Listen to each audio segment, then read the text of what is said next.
and make sure you read as less as possible to maximize your overall growth. You also need to speak up so you can be heard in the back. Okay. Hi, I'm Remy Epps. I'm Whitni Patton. I'm Taylor Freeman. I'm Darius Spruill. I'm Teresa Rosado. And we did our topic on crime, our presentation on crime. Okay, to start, crime is defined as the intentional act or omission in violation of a criminal law. This is punished by either jail, prison, or any other harsh punishment the government feels is necessary for that crime committed. There are two different levels of crime. There's misdemeanor and there's felonies. Misdemeanors are your less serious crimes such as robbery, which is petty theft, simple assault, things like that. Your felonies are your major crimes such as burglary, larceny, murder, the big crimes you see on TV. Those are your felonies. There are several different types of crimes. A lot of people don't know how to classify that there are different types of crimes. There's drug crimes, there's street crimes, organized, political. As you can see on here, there's a list of different things. A lot of people don't know the difference between white-collar crimes and occupational crimes. Your occupational crimes are the ones such as discrimination in the workplace, such as not hiring somebody because of their gender, race, such as that. Your white-collar crimes are things that happen inside of the workplace, such as embezzlement. That's white-collar crimes. Punishments. There are several different punishments. Not all are used, and you don't all hear about all of them. You can either get the death penalty, which is rarely used, only for very big cases. There's incarceration, either prison or jail. There's two separate things. Boot camps, house arrest, probation, other things like that. A lot of people don't know about the scarlet letter punishments. Lately you've seen parents, if you look on like Yahoo or AOL, you'll see parents put their kids on the side of the street with a sign that says, I cheated on my test, or I stole from my mom's purse, something like that. That's scarlet letter punishments. Those are basically self-punishing yourself and making it known that you did it to yourself. And asset forfeiture. That's where the police or government take the property used instead of you being committed to that crime. Instead of you getting charged for it, they'll just take that property. Like if you're selling out of a house, if it's not that much of a drug that's in the house, they'll just take your house and you won't get charged for it. So a lot of people don't know about that. Okay, so can you put these in order, in the correct order? These are some of the the top 9 crimes that happened in the U.S. last year. Can y'all put them in order? What do you think was the top crime committed in the U.S.? Domestic violence. Which one? Domestic violence. Domestic violence. Okay. Counterfeit. Counterfeit. Murder. So, okay, just let everybody know, this is drugs, that's robbery, murder, domestic violence or assault or other assaults. This one is the same thing as assault. Property theft, identity theft, children, crimes of children, and counterfeit and forgery. Okay. So what the top 3 you're asking us? Yes. What do you think the top 3 were? I heard murder, counterfeit, Everything that has to do with money. so money, murder. Like murder and Everything that has to do with money because it's federal. Okay. Identity theft is a big thing. I'm going to start. My name is Taylor Freeman. I'm going to start with an opening question for my slides. And which age group do you think has the most crime directed towards them? Which Age group, like 1 to 5. Repeat again. Which age group do you think has the most crime directed towards them? Okay. Oh, the elderly people. Yeah, which age group are the most to be victims of some kind of crime? Elderly people. Anybody else? You say elderly? Anybody else? Children. think like young adults probably. Well, actually, the age group is ages 20 to 24 have the most crimes. This following report shows crimes in the United States in 2011 based on crimes committed by males and females under the age of 18. Which is the actual order of the events that took place that you guys named, which the top one was murder, then it was rape, robbery, assault, burglary, theft, and then forgery and counterfeiting was the ninth top. In 2011, property crimes took in the most numbers, with 674,716 crimes committed for males, and the crime that was committed the least was murder and manslaughter for males, surprisingly. For females, larceny was the most committed crime, and forcible rape was the least committed. When it comes to crime rates committed by age, sex, and race, 201 murders were found for infants aged 1 and younger, and 113 were white and 74 were black. Like stated before, the age group with the most murders were ages 20 to 24, with 2,432 murders. The age group with the least amount were those of ages 9 to 12, with only 7 murders. These statistics show the causes of death from 2000 to the present day. A total of 2,229 felony-related murders were recorded in 2000, and since then the number has increased to more than 5,000. 1,077 robbery-related murders and 81 arson murders were also reported, and in 2000, 8 sniper attacks were held, but the number has greatly decreased. To this, I would also like to add, since we are college students, that the crime that is least reported are campus crimes.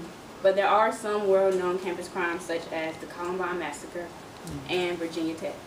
Even though the Columbine Massacre was high school, it's still known as a campus crime.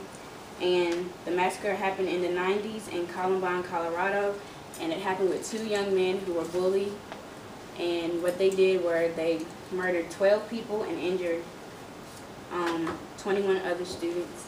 And studies are trying to say that they mostly were targeting football players and jobs because that's who they were bullied by.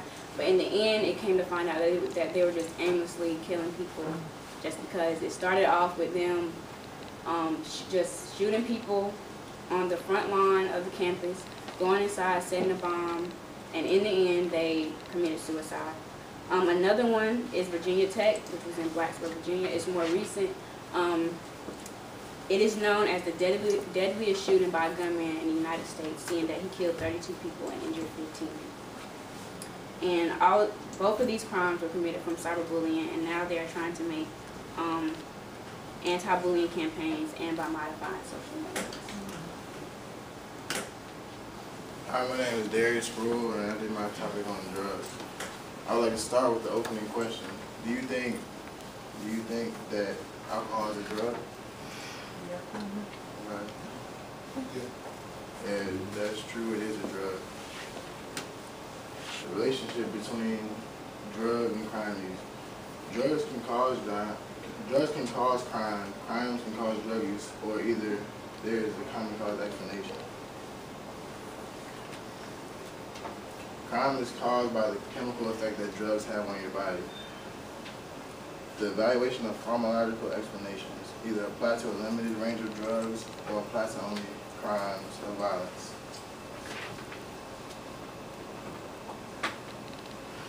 The economic explanation behind drugs. Crime is a result of needing drug money, and drugs are expensive and addictive.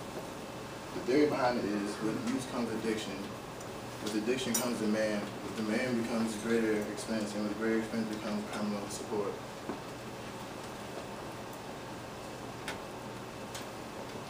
Crimes that cause drug use. Crime facilitates drug use. Crime procedures, resources are for consumption of drugs. Drugs facilitate pre-existing crime patterns.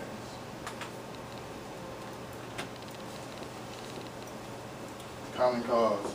There may not be a direct causal relationship between drugs and crime, and a spurious relationship is either both of them attributing to a third variable. For the statistics, 80% of inmates have used drugs at least once. 70 have used them regularly, and 50 have used them prior to their incarceration.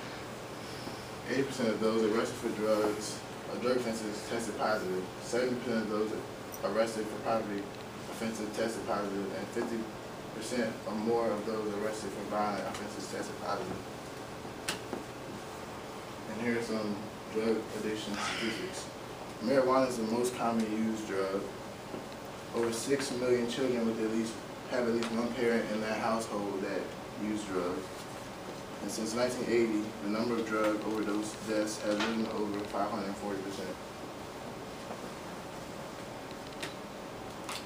540%. Hello. Once again, my name is Whitney, and I decided to do rape and sexual assault. What is rape? The crime of forcing another person to submit to sex acts, especially sexual intercourse. Every 2.5 minutes, somewhere in America, someone is getting sexually assaulted for rape. According to Rape, Abuse, and Incest National Network, 44% of its victims are under the age of 18, and 80 are under the age of 30. There are different types of rape. Everyone just thinks that rape is just rape, but it's really actually different types, such as acquaintance rape, which is forced, and it's by someone you know, maybe a friend, cousin. It's just someone you know that's forcing sexual acts upon you. Stranger rape is when you're walking down the street and you don't know that person and someone comes behind you and rapes you. Simple as that. You don't know that person and they want intercourse. Marital rape is rape by the person you're married to.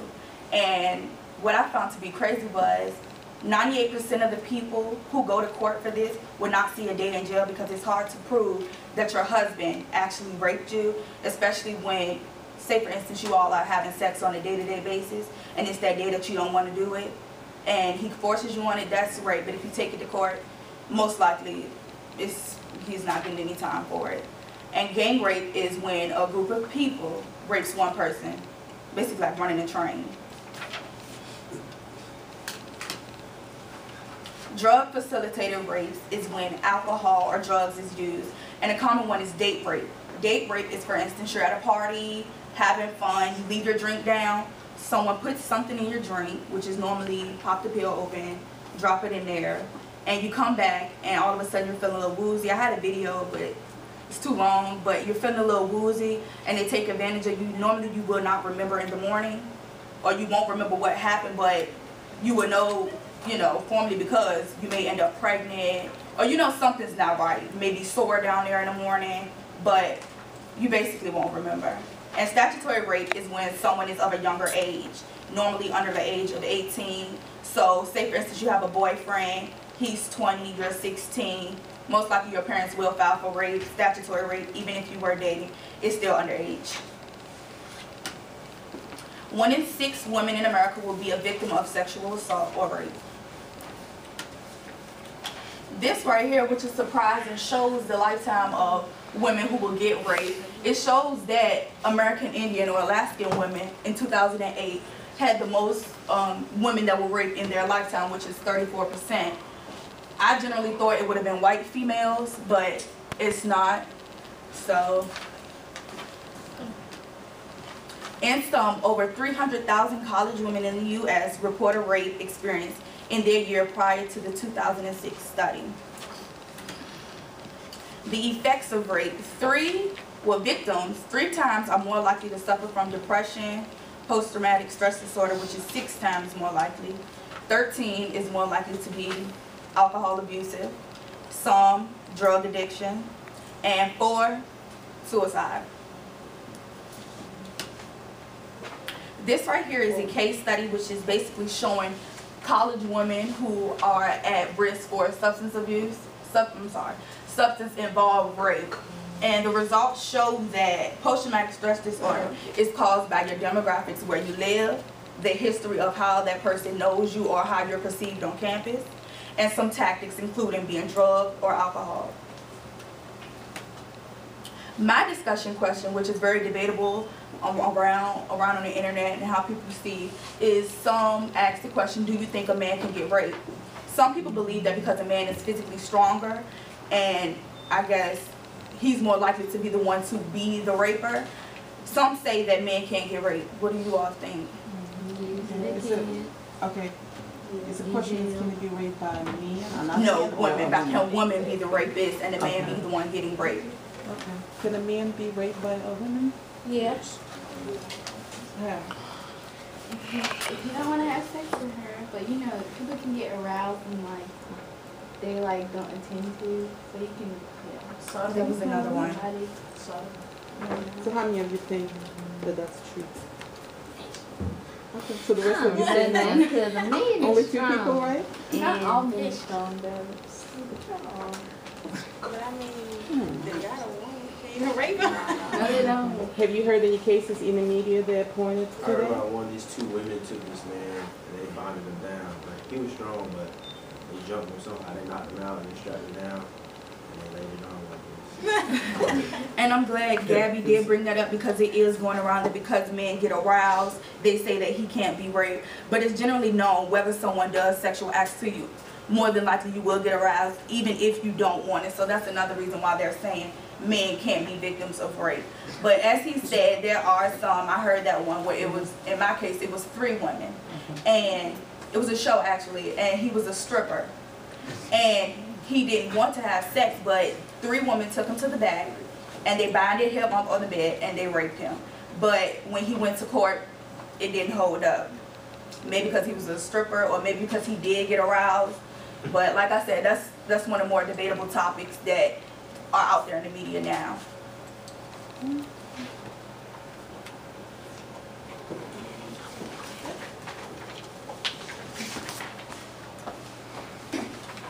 Hi, my name is Teresa Rosado, and one state that has a higher rate in crime is New York. There are also type 3, which is Texas, then New York, and then also Virginia.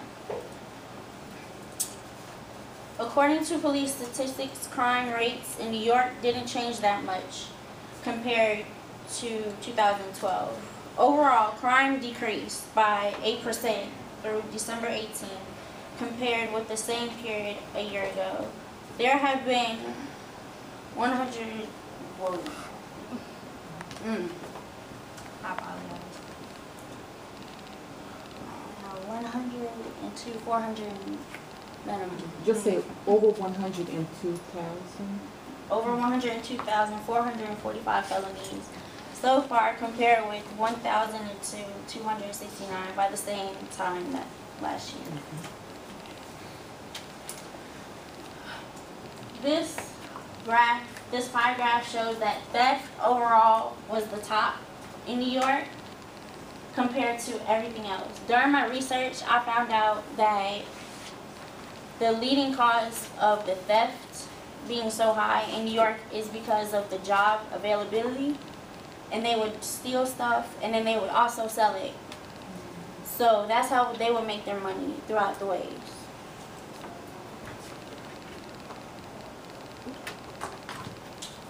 I have a video explaining why they would steal some of the items. The most common item is Apple products.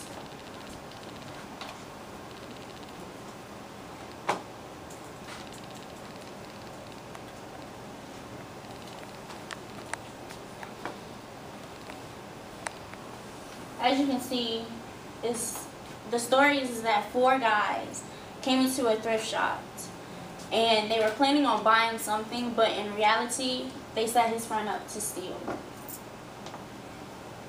The news report showed later on that the man was found and he was charged for theft, but the phone was already sold, so he had another charge because of that.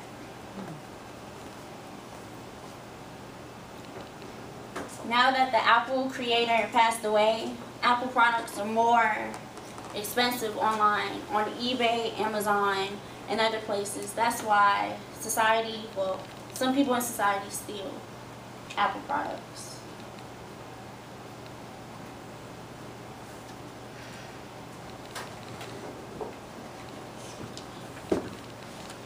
Okay, so now with all that being being said, the other case study that we did was on the mental health of children on the Mexico-United States border. As you know, with drug trafficking, they traffic through the Mexican and American border.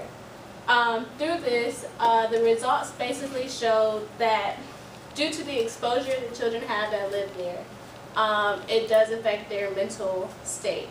By seeing the violence and by seeing the guns and things like that, they're more prone to be put into different situations in their lifetime, whether it be with drugs, which is the main conclusion they came up with, that since they're around drugs all the time, 24/7, they're more likely to become involved with drugs in their life.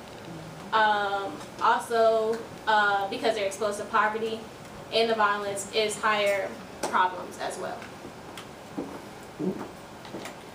And these are our citations. Does that look like APA class?